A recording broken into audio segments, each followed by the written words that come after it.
JV, Yes, sir. Eclipse 2024, April, what's today's date? 8th. Man, did you catch it? I did see. Uh, we got what, like 80-ish%. We got a lot, dude. Yeah. I saw most of it. I mean, I think I saw like the maximum amount of coverage, Nice. but I'm no scientist, so Wait, you're not? I didn't have my calculator on me to to calculate the percentage make sure of, your make sure your of calculus sun is coverage. correct, Robin.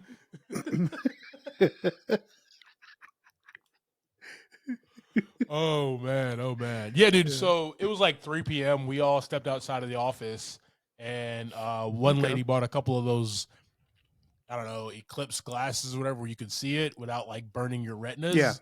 So that was cool. Yeah, it's always good. It's always good. Yeah. So looked at it for like 2 minutes. I mean, I think I did the same exact thing like in 2017 that happened. But like Okay. this is gonna be the last one for like the next 20, 25 years. So dope. That's cool. That's something you can talk about now, I guess. Yeah, I was a Stories part of for the for the ages to pass down. to generation. Yeah. The eclipse that Oh, took Lord. place April 8th, 2024. Where were you at? Or are we talking about it at the bar as old men? Yeah. Hey, buddy. I didn't even see the whole thing covered, so that's even better. Hey, man. My favorite Marvel movie turns 10 this year. I heard. I was going to send it a card. Captain America: The Winter Soldier turns 10. Man, this movie came out in 2014. Wow. Man, now talk about where were you in 2014? I was in the theater watching this the day that it opened. Nice. When's the last time that you watched I don't Captain America: The Winter Soldier? It wasn't very long ago. Within months, I would say. Um, Okay. yeah, I was just catching up on or re-watching, excuse me, the Avenger saga there, and that one is definitely one you cannot miss. Can't skip So that one. I just watched it this past Friday, and it's still as fantastic as it was when I watched it back in 2014. Yeah. Like, if you haven't seen it yet, I don't know what the hell what rock you're living under, but get on Disney Plus and watch this damn movie. Okay, it's fantastic. Oh yeah. We all liked Captain America: The First Avenger, but he got his ass beat in the Avengers a lot, right? He was kind of like the punk, the second fiddle to Tony Stark, right? He wasn't the man. He came back with the Winter Yeah. Soldier, and like, Captain America, Steve Rogers is that dude. And it shows from the start of the movie, man. That's what I love about it. The stealth suit, the way this plays into like a political thriller type movie, superhero, the sky's the superhero movie, man. The live action stunts that took Whereas place. disguise master, everybody in disguises and stuff. The disguises and everything that happened, Yeah. With the hat and glasses. Didn't know it was Steve Oh yeah. Rogers, in the mall, right? This is just like one of those movies, man, that is just like from start to finish is as perfect as it was 10 years ago. And I can just rewatch it and rewatch it and rewatch it. And it's just so much fun. Really is. Big budget movies, man. It was Big great budget time. movies. I'm just, I would like to see more movies, more MCU movies come back to this, right? They did a lot of live action stunts. They shot on location in Cleveland, Ohio.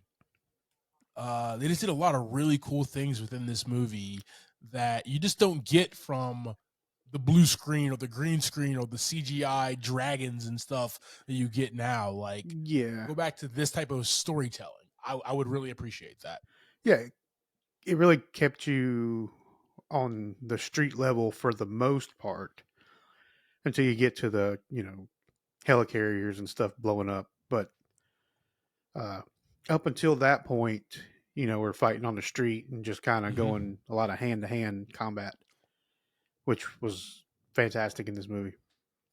Yeah, like even the script, the writing, Sam L is good in this movie, but like you got to give it for Anthony Mackie, man, right? When he's about to fight Romulo at the end, and Romulo's like, all we know about is pain, and Hydra's going to teach you pain. And Anthony Mackie's character is like, shut the hell up and let's fight. You know what I mean? Like, what else are you going to say? Yeah. Right there, right? Yeah, he definitely brought it in. He sealed his contract very well on that one.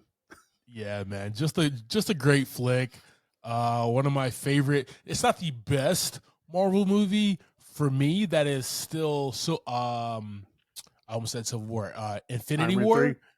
Iron Man 3 is up there for me, bro. It's top 5, right, for me.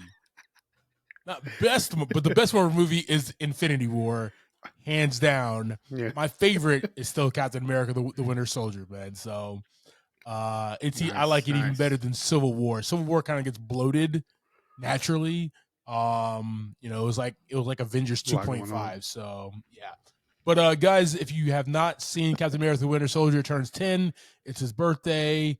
Go watch it. It's still test of time. And a lot of the themes and elements is stuff that we're still talking about today in this geopolitical world. So definitely a good watch, guys. We'll throw it on our socials. Let us know your thoughts.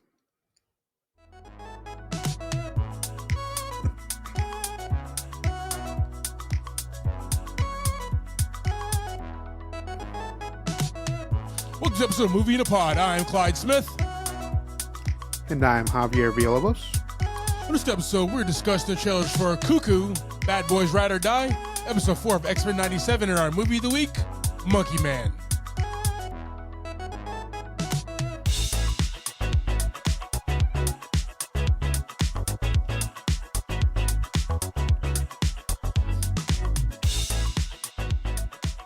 All right. Hope everybody has a good week going on here. We got some movie trailers coming here at you. Cuckoo. I don't know how you really. It's Cuckoo, whatever. And then Bad Boys Ride or Die here. So we got some trailers here, guys. One looks like some weird, funny horror flick that's kind of knows it's a weird movie. Yeah. And we got Will Smith and Martin Lawrence teaming back up for a 4th outing as the bad boy cops from Miami, guys. So we have our socials. We're going to see all our live reactions on our YouTube page. You'll also be able to go ahead and hit us up on the TikTok, the Instagram, the Facebook, the Reels. I think Reels is Instagram. I don't know. We got it all, team. So check us out. I don't know how it works anymore. I don't know how it works anymore. There's that link tree in the show notes, guys. Hit us up, like, share, subscribe, and we appreciate you. Man, look at that relic. How was your journey? Very Creepy as hell already. Gretchen, come say hi. Agreed. That Dan Stevens, man, he's so hot right now. I'm your neighbor. He really is. I haven't heard about you. Why would you have heard about me? Here we go.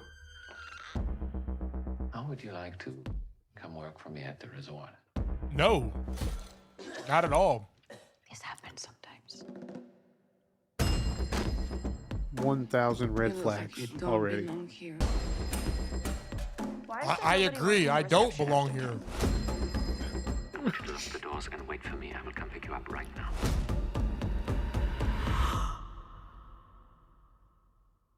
Picking up on his bike right now?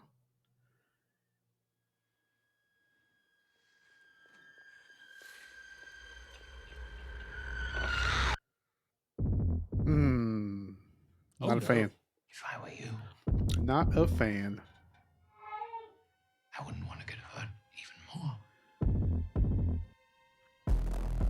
did you bring us here? Your family belongs here. I'm not gonna lie, that bike scene was That's a super fucking weird way creepy. to put it. You told the police that you were chased by a woman. I think I'm crazy.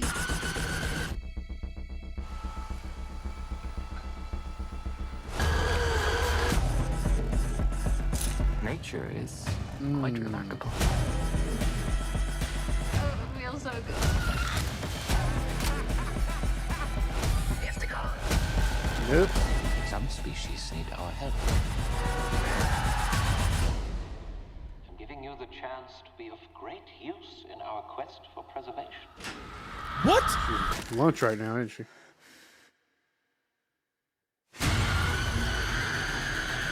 Oh no. Consider yourself lucky. Wow. All right, team. We have Oh, Cuckoo. According to IMDb, a 17-year-old girl is forced to move in with her family to a resort where things are not what they seem. Yeah. Okay. I disagree. I disagree. They are exactly like they seem. That's my thing here. And like she called it out from the get-go. Like so we have Hunter Schafer, Dan Stevens, Jessica Henwick, Martin Koska, and some others in this movie as well. Written and directed by Tillman Singer.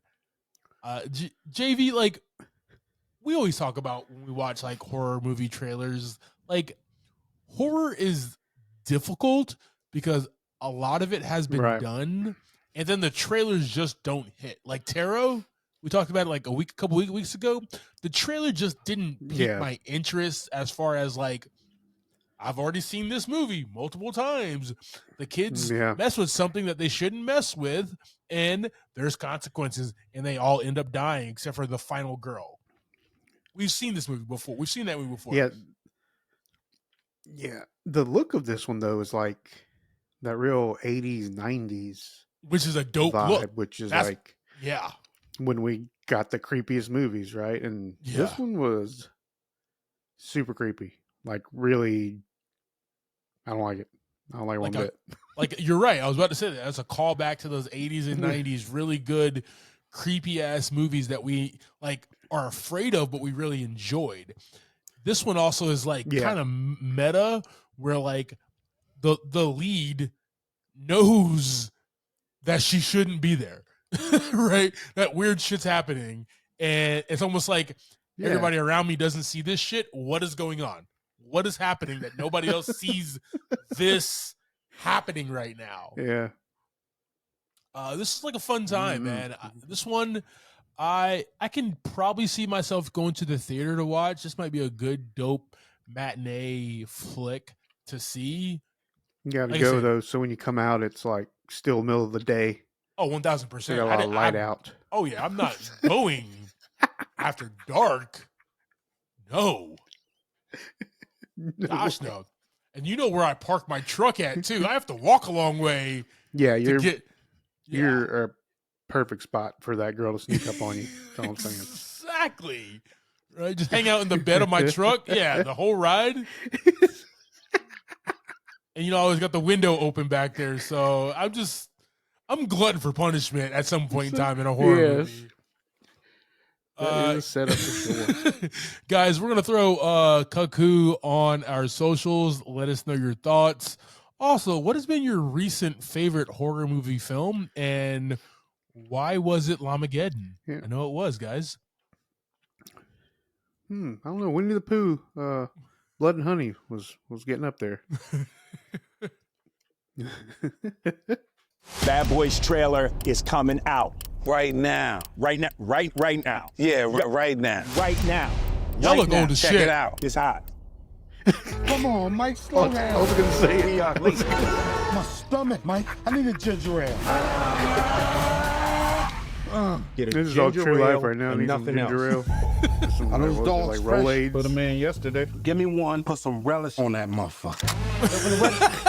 Stay right there. Is that Skittles on the counter, Marcus? This ain't mine, Mike. Yes, it is. Get the fuck up. Marcus, get in the car. He has a gun to my head. Want to deal with him? You want to deal with me? Sorry, sir. Why does Will still look like he's like 20 years old? Yep. Call 911. Aren't you the police? Ain't changed a bit.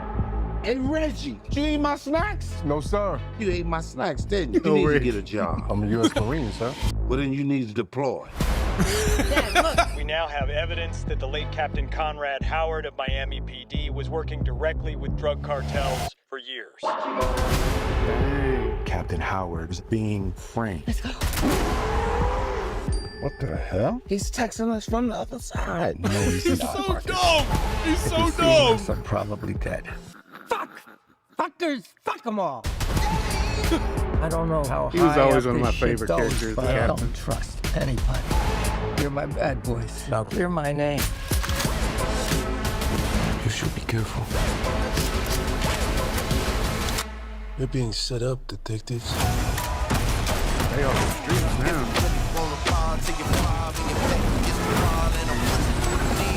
Good God. We got 2 suspects, Lowry and Burnett. They're armed and dangerous.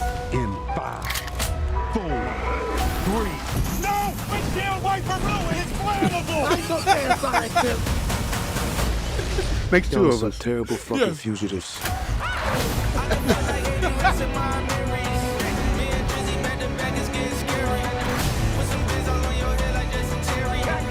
What is he doing? I need nasty Mike. Bad boy. I got this. What you don't do?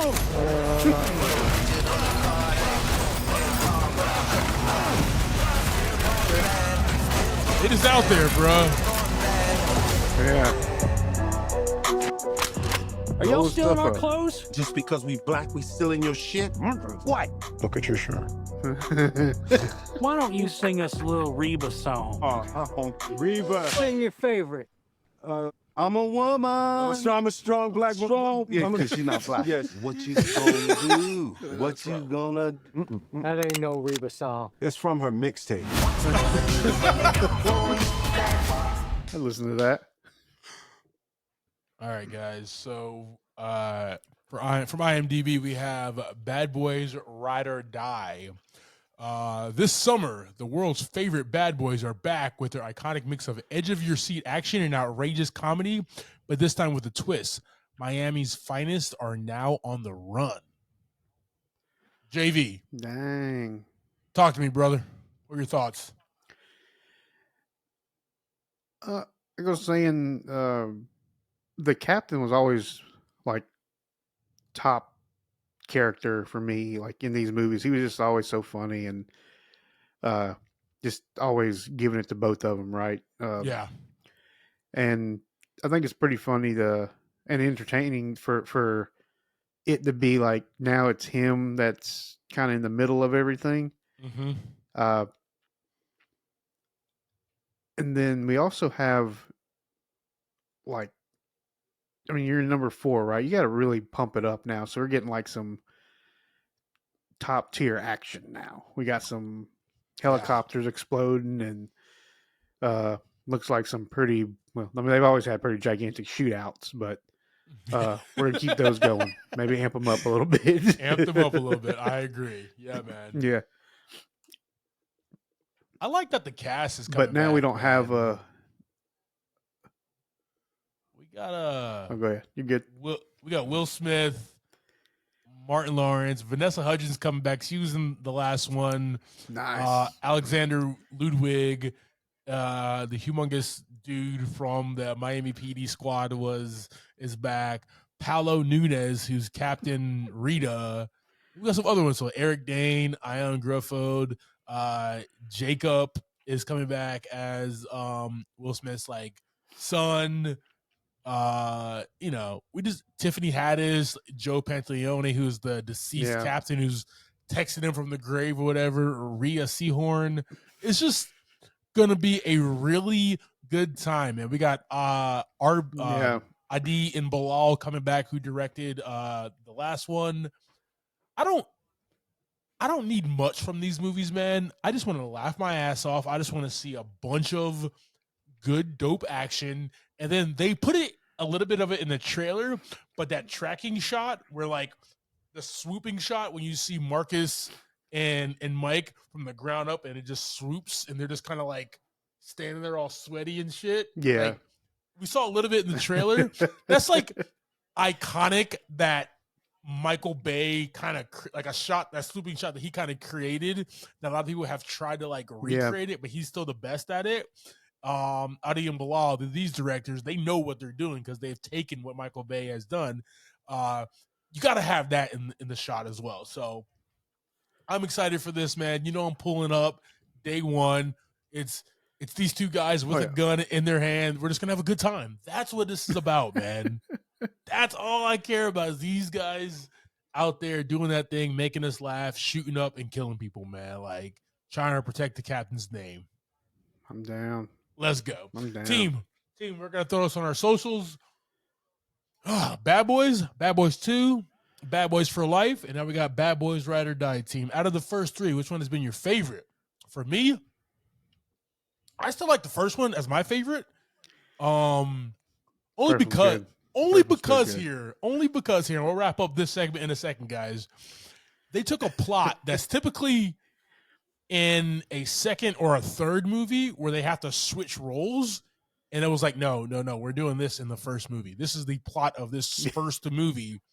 You guys have to switch roles, like for this person. And I'm like, that was mind blowing. That was different. That was awesome. Pretty bold. Pretty bold. Yes, Pretty bold. I agree, man. Guys, with all this on your socials, let us know which one's your favorite. All right, brother. You catch that newest episode of X-Men 97? I did. According to IMDb, on her birthday, a nostalgic Jubilee is forced to relive the X-Men's greatest adventures when an entertainment system transport her into a 16-bit video game. Yeah, this was definitely it happened. Yep. An episode here, man. What were your thoughts? Yeah, I mean the Jubilee part of it was kind of, it was okay. I don't really like when they got like this strong beginning and then they're gonna pluck like just one X-Men out. Yeah. And then one guy we just met, right? We kind of push everybody to the side, you know. You always kind of want to see like at least like three people together doing some cool stuff, some cool fights. Yeah, I mean, it was kind of for me, that first part, but then you have like the Storm end of it, which, you know, that storyline is just hitting every time it swings around. Yeah. Even if it's a couple seconds of Storm or not, that storyline seems to be going strong still. It almost, stop me if I'm wrong. I might have you pegged differently here, but like, is Storm one of your favorite X-Men? Is she up there? I mean, she's part of the original crew, right? So you got like Storm, Cyclops, Wolverine. Yeah. When you think of the X-Men, I mean, those are, and Jean, you know, Professor X. That's the ones you always think of. Hey, say X-Men, it's gonna be one of those. Of course, of course. There. But I mean, she's super powerful, and she's always been. They've never really showed her be as badass as they kind of showed her in this series so far. Yeah, man, and it sucks that like from the rip, from that second episode, like her powers are gone, and it's about her getting her powers back as well. So we'll be back up a second. So I do want to talk about the whole Jubilee kind of birthday, what's going on. We just kind of swept that under the rug, didn't we? Mojo thing, yeah. So that was really weird, but it was almost like a Kevin Hart, Dwayne Johnson, Jumanji thing, right? With the video game, whatever. Getting stuck in there. That's where I thought like the vibes were going and how she got stuck and she had to play through all these levels and everything. And she saw her older self and all this. So there was a lot going on there. I was like you, I was not peak entertained only because I don't care about Jubilee. I'll be honest with you. I don't. I have never cared about Jubilee. I don't mean that to be mean or anything, but like she just was always a whiny teenage girl, and now she's 18 and she's still a whiny teenage girl when like we're dealing with real shit here, okay? Like Scott's kid is, Scott's in the future right now. In the future right now, going through some stuff, right? He has 2 wives, right? I'm like Nick from New Girl. You can only have one wife. One wife. Right? He's dealing with 2. Same girl. The professor's gone. Gambit's a cuckold right now. There's a lot going on, right? And I don't care about Jubilee. He was missing Jubilee's birthday. Okay. Not at all. Not at all. There's so much going on here. Zero interest in that. Gosh, man. So whatever. She goes through this whole thing. At the end of like when you go through something, even in a small 22-minute episode or however long this is, you expect the character to grow. I think like the other guy, Roberto, grew more than she did in this episode. I think she is still like the same whiny kind of teenage girl or whatever. So it was like, okay, who is this episode really for? I didn't enjoy it from her perspective.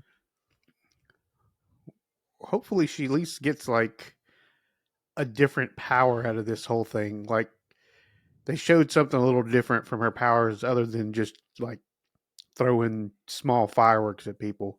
You mean her jazz hands? Her jazz hands? I know she's actually like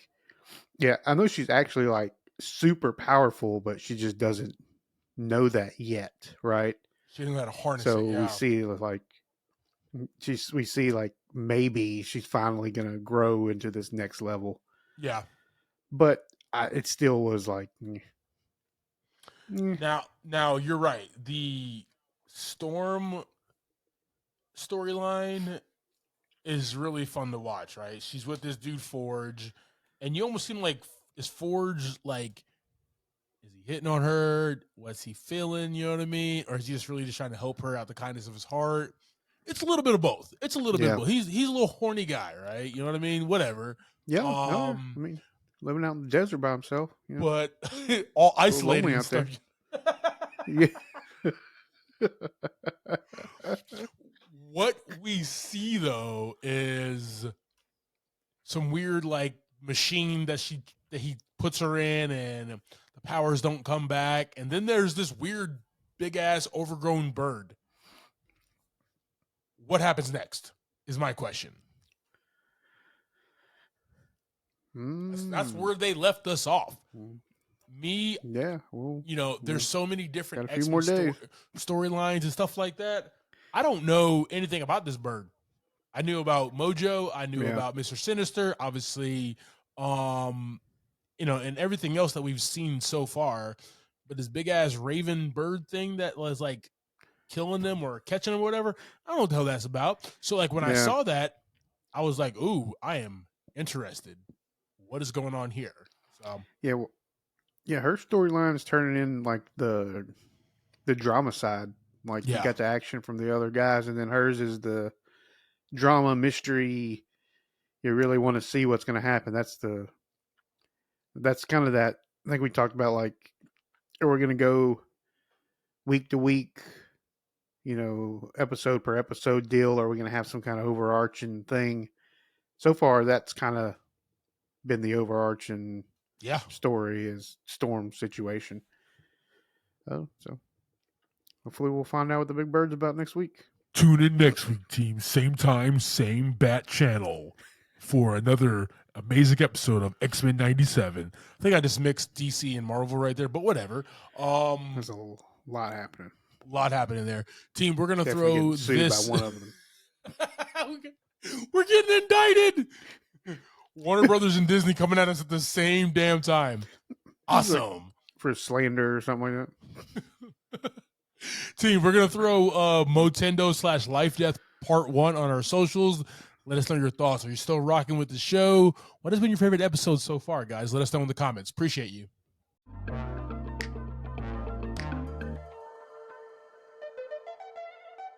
All right, brother. Let's jump into this week's movie, man.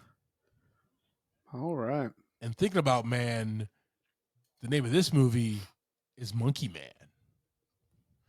This movie dropped March 11th in South by Southwest, but to us regular people in the United States and Canada, April 5th, just this past Friday. This movie is directed by Dev Patel, and his film is directing debut, and written by Dev Patel, Paul Anguilla, and John Coffey. We have a $10 million budget, and we've grossed $12.7 million so far. Let's go. Starting this, we have Dave Patel as Bobby. Spoiler alert, he is also the Monkey Man. You know, I said spoiler alert. We have Sharto Copley as Tiger. Peter Bosch as Alfonso. Vipin Sharma as Alpha. Sikandar Kier as Reina. Sapita De La Pala as Sita. Ashwani Kelsekar as Queenie Kapoor. Aditi Kelkonte as Nella. Makaran Deshpande as Baba, and Zakar Hassin as a tabla maestro, which he was awesome, by the way. Oh, yeah. Go ahead and give us a quick synopsis, brother. Bobby, who's also the Monkey Man, is seeking vengeance against the man that killed his mother and several others that were involved in burning the village he grew up in. Yes, sir. All right, man. So let's start with the man, the myth, the living legend, Dev Patel as Kid / Bobby / Monkey Man. I really like our introduction to his character. I really do, man. Like, you know, we always see our protagonist, our hero, whatever you want to call him, in some sort of, I need to get to. This is a revenge flick. Let's just point this and get that. It's definitely a revenge flick in here, but like 100%. I have a vendetta. I have vengeance. I need to go ahead and follow through on that. Very interesting that this kid uses the money he makes from throwing these fights to fueling his way into this elite status hotel, casino, whatever this building is, right? Like, I really like that. That was a really cool flip on how the protagonist kind of does his thing. He gets his ass beat every night. That's his job. That's how he makes his money. And we're like, if you're this hero, right? If you're the lead, if you're the Monkey Man, why do we keep on seeing you getting your ass kicked night after night, throwing fight after fight? Yeah, making money, but like, what the fuck is going on here? Like, we don't want to see that from our hero. I mean, I'm just being honest. Like, I'm watching it and I'm like, is it ever gonna turn? But I also like that he is using the streets. Sorry? Yeah. I was going to say the story, from what I thought was going to happen from the trailer, is actually like nowhere close to what I envisioned the story and what his plan and his pathway to the end of the movie was going to be. Yeah.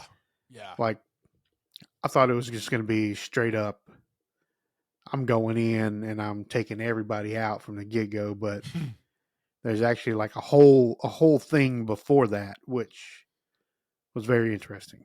And honestly, I kind of what makes the movie a little bit more fun. It does. Because like It could have been that 90s video game Streets of Rage thing where you kind of work your way up to every level until you get to the boss. And I kind of thought that was going to be the vibe of the movie, right? And like that element is in there, but it starts way at the ground level in the city where he is working his way into this building, into this king building structure where all the elites are. I like it that he uses different parts of the city to kind of do his bidding and help out. Thought that was really cool, man. The scene where they steal her purse and it gets to him, like the choreography with that, man, really fun, really dope, and exciting to watch. And then it kind of gets into his hands, and then the next scene we see, hey, I found your purse, found your clutch. I'm looking for a job, and he's in. Right, that's his end. I thought that was really cool, like a story element there. But when he's in, that's when you see him start working his way up. Like, give me the lowest, crappiest job. I'll mop. I'll scrub the toilets. Whatever you need me to do. Mm-hmm. And he's like, I'll work my way up there. Right, and this entire time he's working his way up for a purpose to get closer to the powers that be. So I think that is really, really fun, man. Ultimately, Dev Patel is almost in every scene. We're following his story. A lot of first-time directors who direct themselves and they're the star. That's kind of how it is.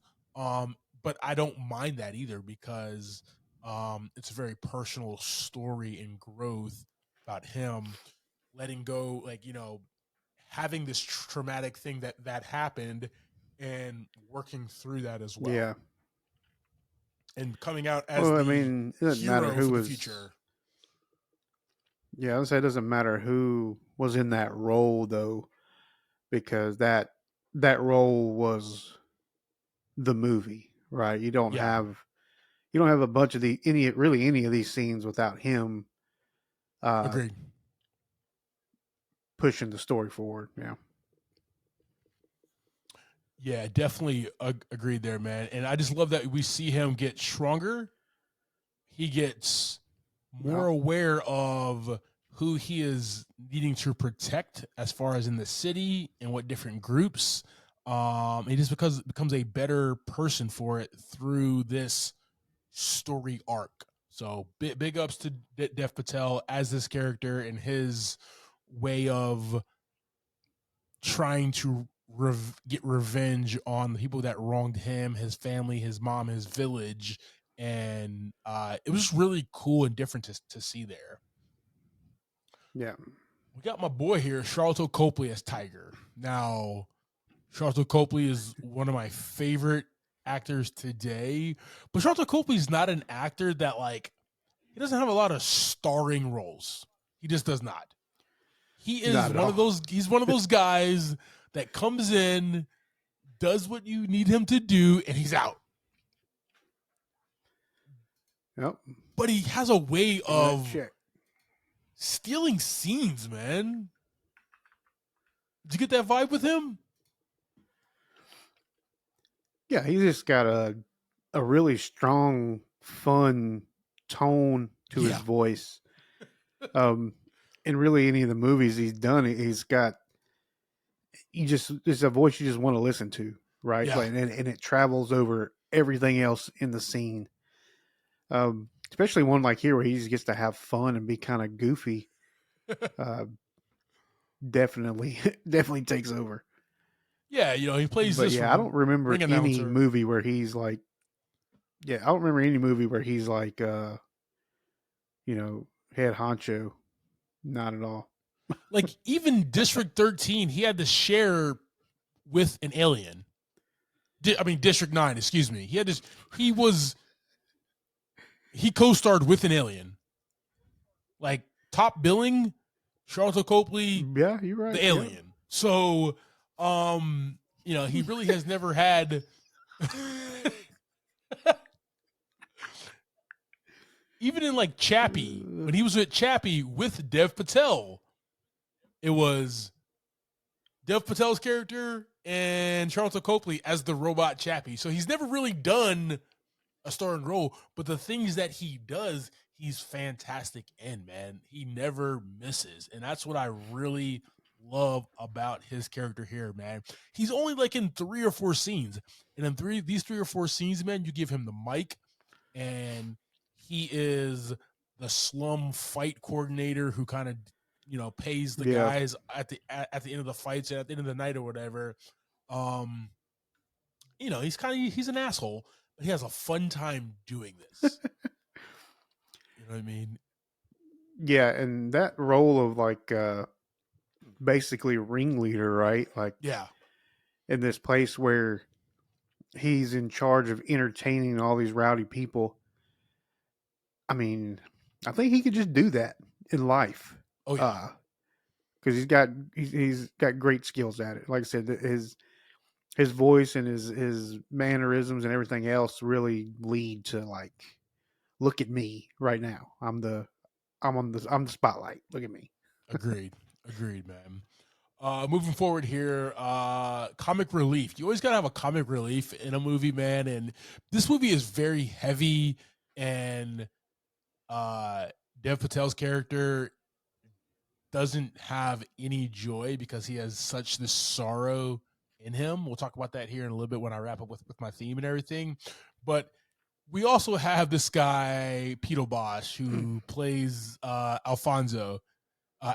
Peter Bosch plays Alfonso, excuse me, and he's kind of like the club director. He kind of walks around. He's the guy who like shakes hands with everybody, knows everybody in there, but like he kind of works throughout the entire hotel building, whatever this is. I don't even know what type of building this is. It's just this humongous building. I don't know. It's so many different vibes, but I think the building was like just a whole like company building, right? Like every level was a little something different. What I gathered from it, anyways. Yeah.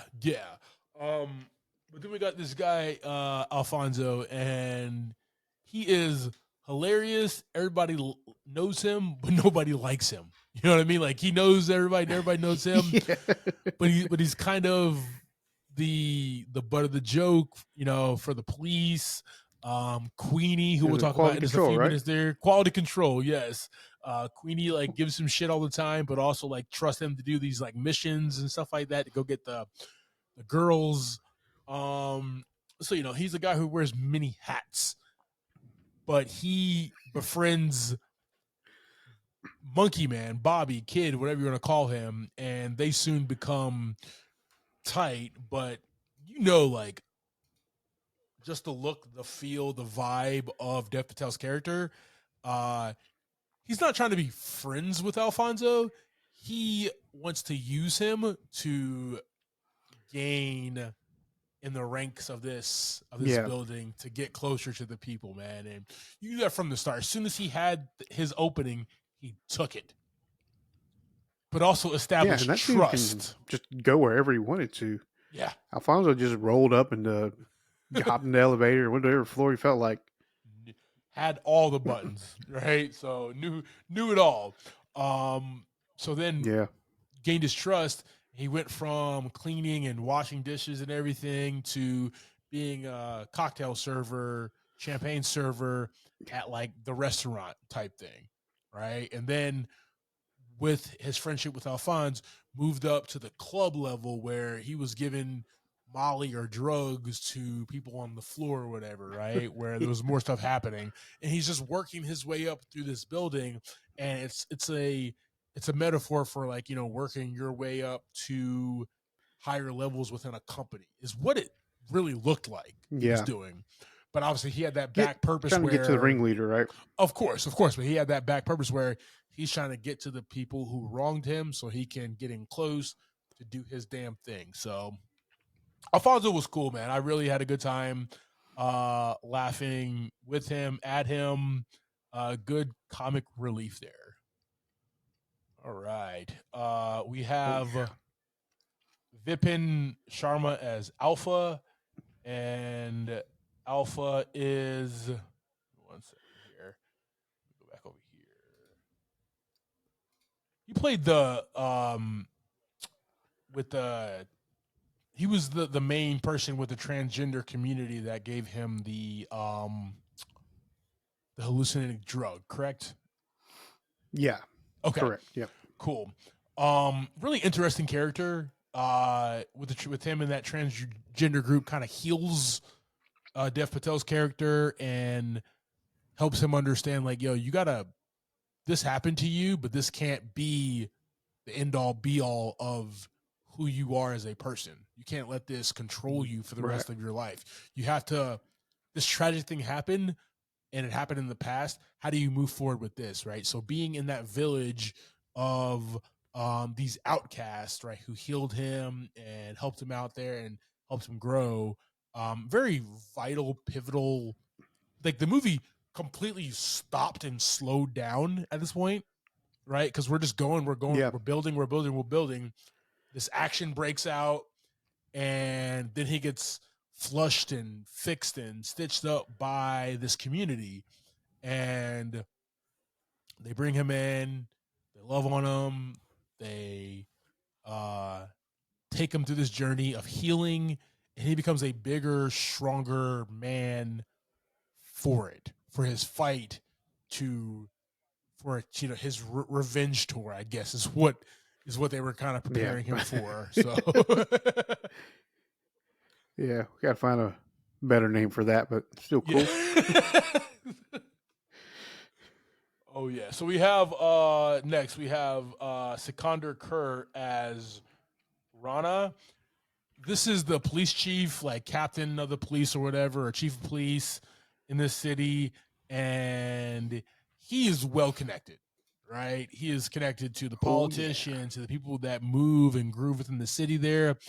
But he's also a pretty bad guy. We see through a lot of flashbacks, and then the full flashback scene where he's a big reason as to why Monkey Man is the way that he is now and why he's going. He's one of the guys that Monkey Man is actually going after for, but you don't really know why at first. You just know, like, he's there. Because the flashbacks are really cool. They're almost Christopher Nolan Batman Begins type flashbacks where you just kind of get glimpses and not the full thing. Yeah, and right? Yeah, and they kind of like overlap over each other. Like every time he has one, it kind of gets a little longer, right? Like yeah, exactly. You kind of repeat it, but it's just a little bit longer, a little bit more story. Yeah, agreed there. Right, where we come to find out that this is the guy who was sent in to burn his village and do all the horrible things that basically happened. So that, like, spoilers ahead, team, but definitely. But his character was cool. I'll put a graphic up. Yeah, but his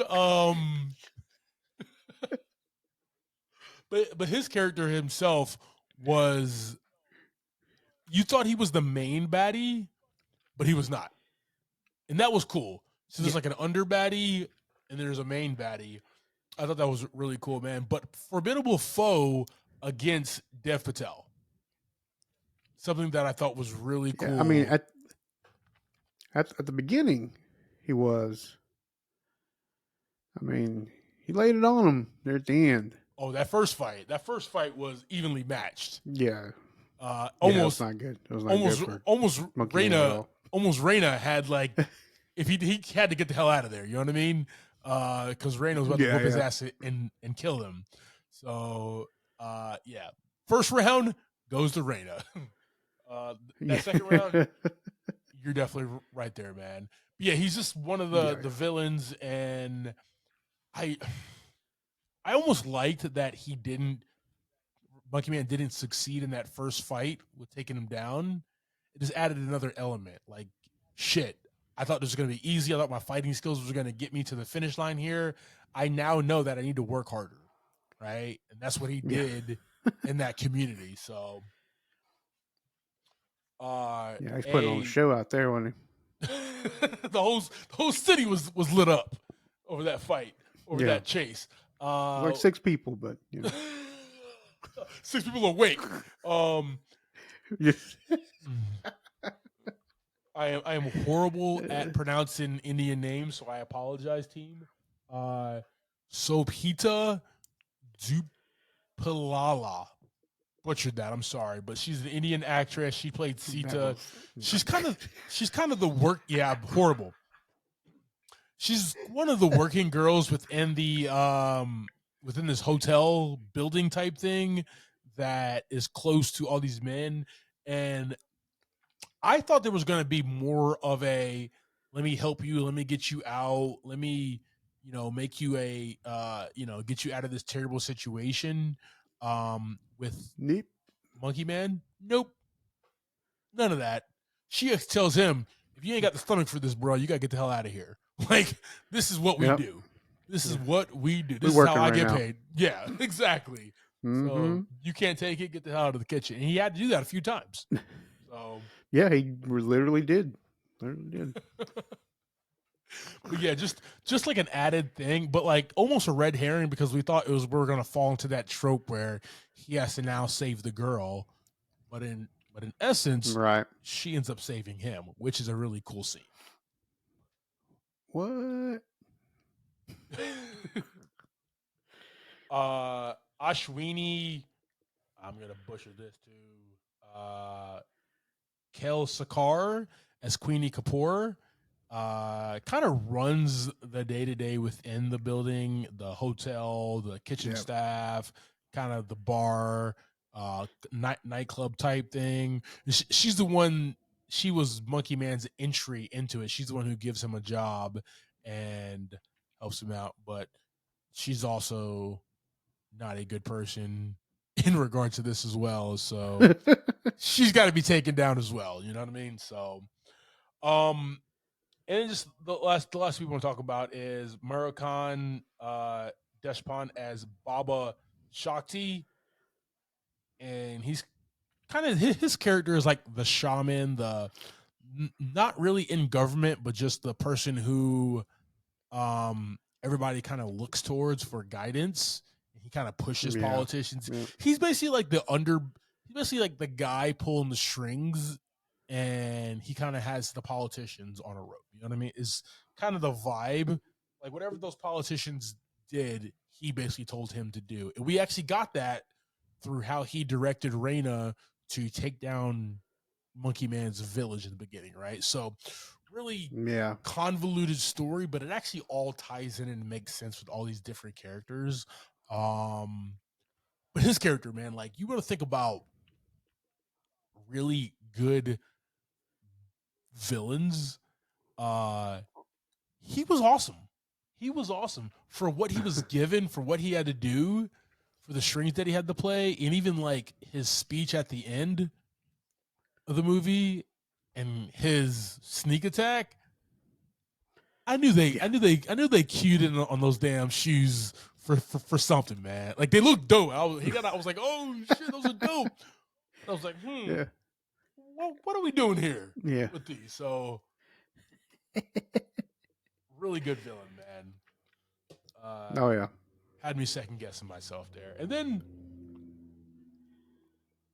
your boy Zakir Hussain as the Tabla Maestro, who not a single speaking line,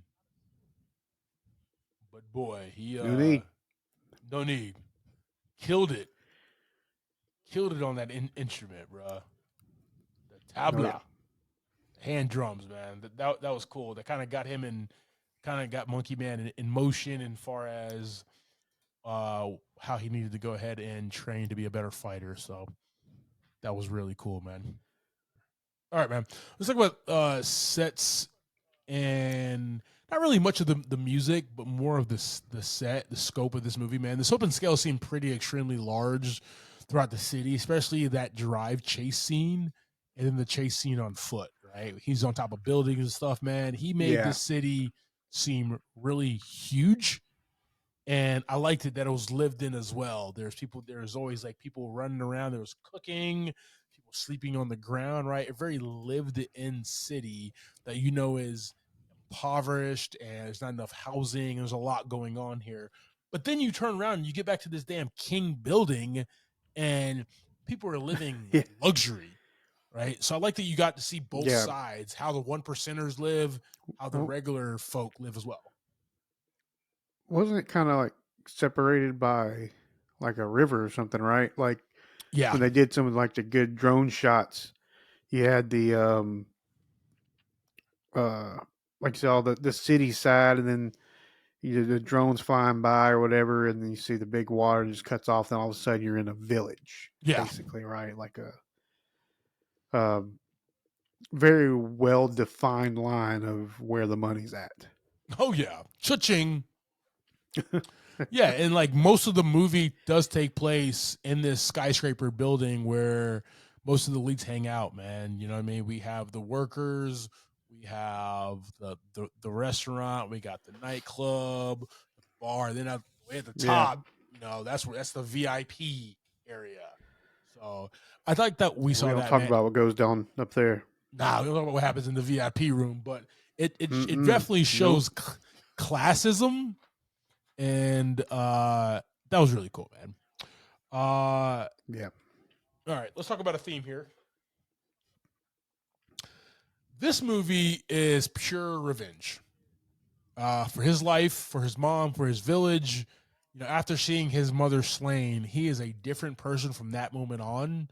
And I love how we got bits and pieces of it before to explain.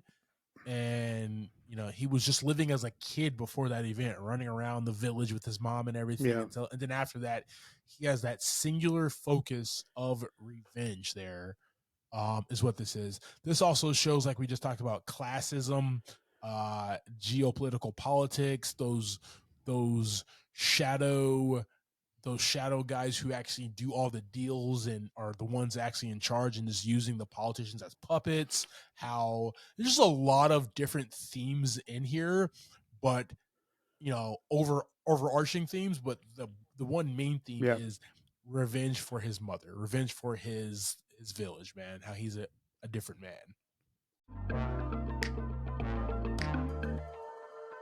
All right, team. So that's our conversation about 2024's Monkey Man. JV, give me your thoughts and ratings on this, brother. Yeah, man. This one's gonna get 3 buckets of popcorn from me this week. All right, talk to me. The overarching theme of the movie, it's like I say, it's revenge, right? That's what you get through the whole movie, right? Like everything he's doing is like it's to get to that point. There's not really like it's not really like a story as much as it is just we start off in one spot. We're literally just going from A to B. There's nothing really in the middle of it. I mean, it was fun. He did a lot of fighting. A lot of fighting, and it was just a fun movie. It was a fun action movie. But I didn't get much more than that out of it. At the end of the day, when I left the theater, I mean, I will watch it again because it was a good time. But it was also a good-looking movie too. Oh yeah. But I wasn't like crazy impressed by the story of the whole thing. What about you, man? Yeah, dude. I really enjoyed one. I've never seen Dev Patel so ripped in my life. He always plays like the skinny guy. Like this dude got jacked. That was cool to see. Oh yeah. Yep. But also, this revenge flick. We've seen these before. We just finished the John Wick movies, right? Yeah. We've seen Ransom. We've seen all these movies where the singular focus is to get revenge on the people who have wronged you. And yes, it's an easy layup type of film. It's always interesting how the writer director will portray that, will show that happening. Yeah. And in this one, some of it hits and some of it doesn't hit, right? Yeah. Him kind of doing things and getting bigger and more responsibilities to get closer to the people. I thought that was really, really cool. It was really, really fun there. That was a good part, yes. Yep. once he's like down on his luck in the community of like trying to actually learn to be a better fighter and everything, like that's where it just slowed down for me, and it was less fun. It was important because it showed a few different things, right? Yeah.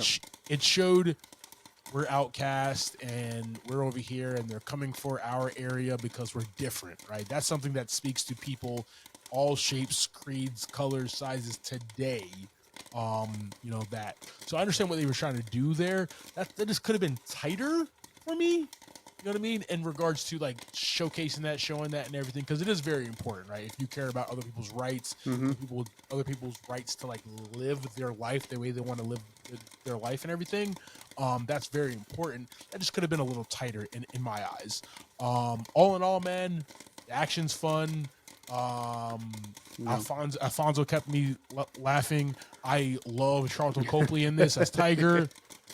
I just had a really good time through this, man. This one for me gets 4 buckets of popcorn.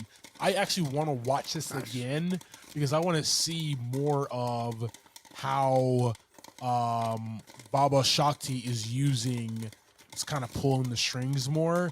I got that, and I really tied that in at the end, but he was actually doing it from the get-go with all his voiceovers and stuff on the radio and the TV and stuff. So I kind of want to watch it again just to see more of that, just to put more focus. So 4 buckets of popcorn, man. I definitely enjoyed this flick. Good deal.